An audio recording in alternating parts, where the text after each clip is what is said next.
জনপ্রশাসন মন্ত্রণালয় থেকে জারি করা ৬টি পৃথক প্রজ্ঞাপনে ৩৩ জন যুগ্ম সচিব পদমর্যাদার সরকারি কর্মকর্তাকে বিশেষ ভারপ্রাপ্ত কর্মকর্তা ওএসডি করেছে সরকার।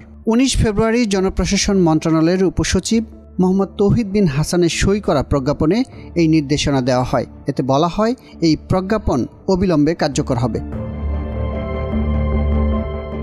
৬টি প্রজ্ঞাপনের ৫টিতে ৬ জন করে কর্মকর্তা এবং ১টি প্রজ্ঞাপনে ৩ জন কর্মকর্তাকে ওএসডি করার নির্দেশনা দেওয়া হয়েছে। তবে কী কারণে তাদের ওএসডি করা হয়েছে তা জানা যায়নি। প্রজ্ঞাপনে বলা হয়েছে, জনস্বার্থে এই আদেশ জারি করা হয়েছে। ধারণা করা হচ্ছে, এই কর্মকর্তারা আওয়ামী লীগ সরকারের সময় গুরুত্বপূর্ণ পদে দায়িত্ব পালন করেছেন। ওএসডি হওয়া ৩৩ কর্মকর্তা সরকারের বিভিন্ন দপ্তর ও মন্ত্রণালয়ে দায়িত্ব পালন করছিলেন। প্রজ্ঞাপনের মাধ্যমে তাদেরকে ওএসডি করে জনপ্রশাসন মন্ত্রণালয়ে ন্যস্ত করা হয়েছে।